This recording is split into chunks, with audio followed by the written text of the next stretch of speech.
We got wide receiver 1 sitting with us, Justin Jefferson. What's happening, man? It's good, dog. Chilling, man. We're so excited to have you here. So much of an upgrade over Jay Croucher. Oh, my goodness. We're going to see if we can just keep you for the rest of the show's eternity. You want to help us interview some guys, Justin? Why not, just hang man? out? I'm all here for it. Let's go. Fantasy football royalty, Justin, obviously, elite wide receiver in the NFL. I want to talk about this season. Going into the season, there were questions around the quarterback in Minnesota. Is it going to be JJ? Is it going to be Sam? What's this offense going to look like without Kirk?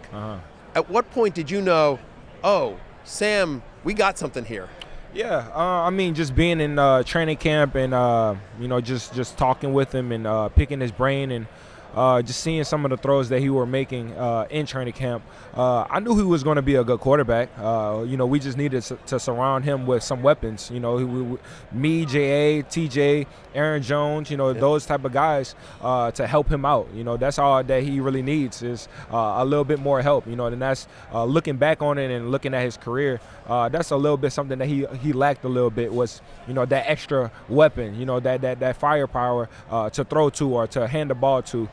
So to surround him with some of the guys that we had, it worked out really well. We on the show have expected Kevin O'Connell to take home Coach of the Year. Yeah. What is different about him, especially for offensive guys, compared to other coaches you've played for? Yeah, he's a player's coach. At the end of the day, he's a younger coach that been in the system, that played football and knows how you feel mentally, physically.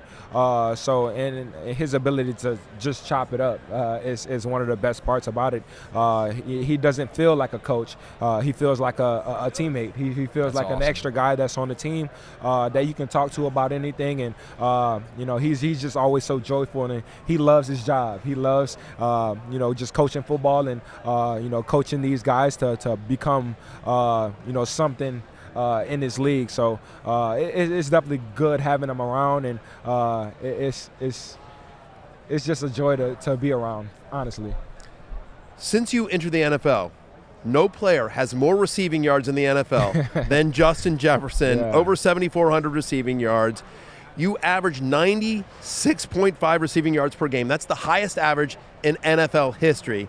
Obviously, you've been a 2-time All-Pro selection as well. Here's my question to you is, I feel like it doesn't matter who's throwing you the ball. When we were talking fantasy football, people were like, oh, well, Kirk's gone. I'm like, Justin Jefferson performed with Nick Mullins. Sure. Like, he's Justin Jefferson. I could throw him the ball, and the guy's still getting 100 yards. It doesn't matter. He's Justin Jefferson. Yeah. But what are you hoping happens at the quarterback position for the Vikings next year? That's obviously a big topic this offseason. Yeah, and it's funny because we were pretty much in the same conversations last year. When Kirk was leaving, and we're just trying to figure out who's going to be throwing me the ball next year.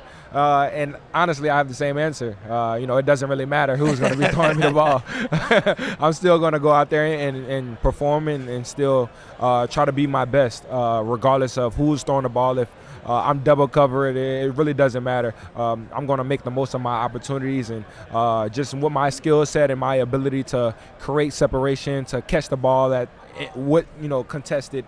They just have to give me an opportunity, and I'm going to do the rest for them. You've been that day one star, but everybody loves wide receiver duos in the league. Jordan Addison, it's almost like he's still underrated, but now you guys are forming one of those top duos. What is it like playing with him and how you guys complement each other? Oh, yeah, it's definitely wonderful to play up against him, to really watch his routes and getting out of his breaks, the hands that he have. It's just all coming hand to hand, and I'm just honored to be a guy that he looks up to, and a guy that is a role model, and a guy that goes to practice every single day, and I practice my butt off, and he can see that, and he's going there and doing the same thing. So just taking him under my wing and just try to teach him everything that I can, and just on the field, off the field, just being a businessman at the end of the day, and just of course doing what you need to do on the field. So it's all coming together. He's still young. He's going on his 3rd year. So not everybody can come into the league and, do what I have done. So, he's taking those steps to becoming a top-tier receiver for sure. Yeah, it's been really nice to see. And, you being doubled opened up stuff for JA. And then they're like, oh, oh crap, we've got to pay attention to him too, and then that opens up stuff for you. And you're right. And with Hawk and Jones out of the backfield, it's a little pick your poison when you face the Vikings offenses here.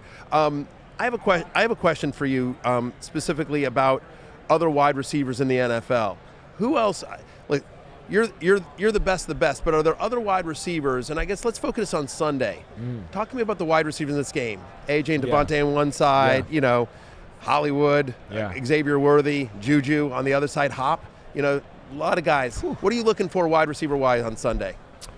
First of all, you just named a ton of guys that are playmakers and that have the ability to change the game at any point. But the quarterback that's throwing them the ball is what's making the creativity really happen, and it's just crazy to see the amount of different plays that they're running and just the creativity that they're doing. But Trav alone, his attention is going to bring 2-3 guys along, and that opens up a lot more. But as a receiver and as a student of the game, I always love the receivers going off and having a big day.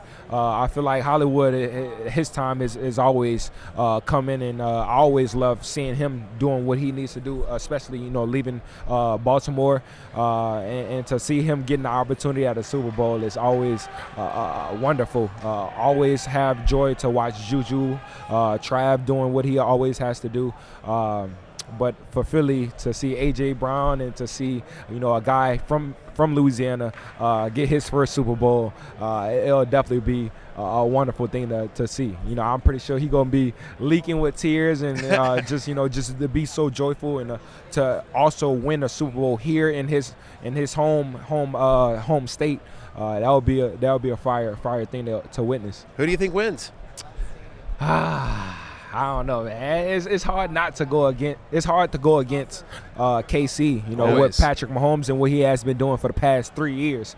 But I want to see Philly win. I want to see Jalen get his first one.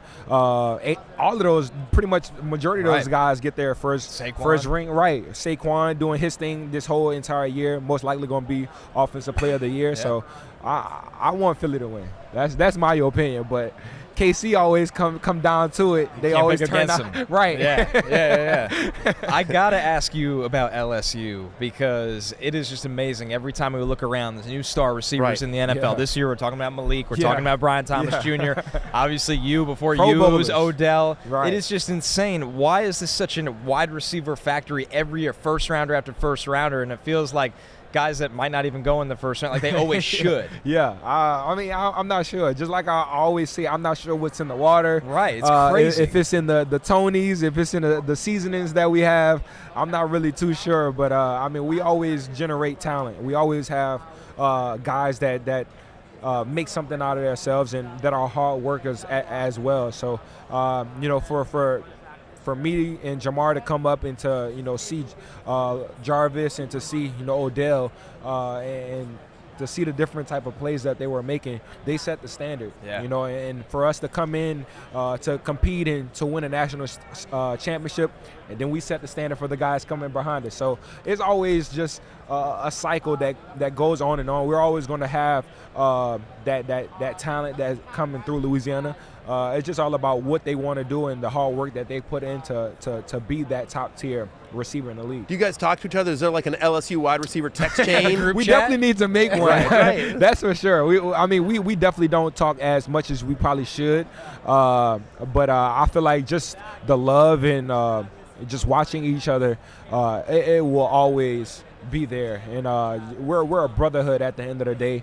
We call ourselves Receiver U. We have the best guys that's coming out of there as receivers. So the connection will always be there. The bond will always be there.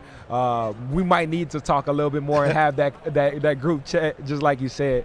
But just to see the talent that we have coming out of LSU, it's so crazy.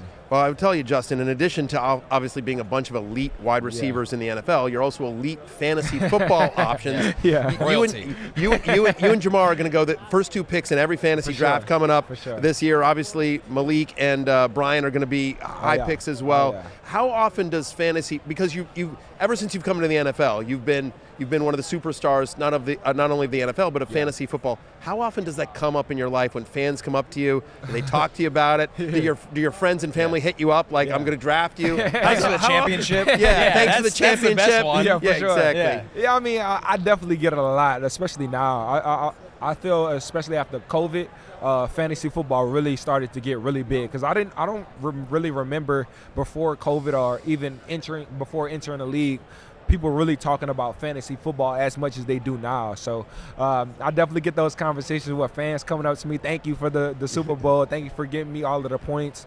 I'm the first round pick. I'm the first pick. All of those things, but you also get the negativity fantasy managers that you get shouldn't mad. get a lot of it. Right, I was just going to say, real talk. They can't blame you for anything. Yeah, exactly. They can blame themselves, not you. Like, I'm just going to say this to fantasy managers everywhere. If you lose with Justin Jefferson, that's on you. Yeah, that's not on him. Yeah. That's on you. Oh, man, that's awesome. Justin, tell me about what you're doing with Visa. I know you're here thanks to your partnership with Visa. We want to hear about that. Yeah, it's always amazing to have all of these different partnerships with different companies, but this one is special for sure. Just trying to block and tackle the frauds and all of the different scams that are going on.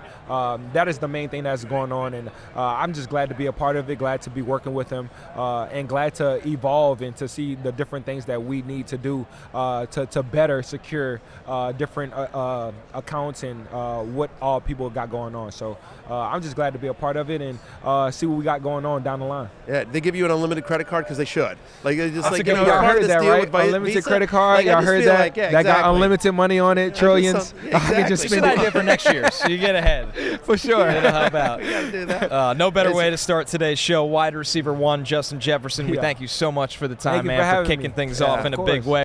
Hey, it's Matthew Berry from NBCSports.com and RotoWorld.com, and I want to thank you so much for watching whatever it is you just watched, or if nothing else, being too lazy to click out of the autoplay after this video started, after whatever it is you actually wanted to watch finished. But now that you're here, I'd like to take a moment here to ask you respectfully now, okay? I'm asking you respectfully to subscribe to the NFL on NBC YouTube channel.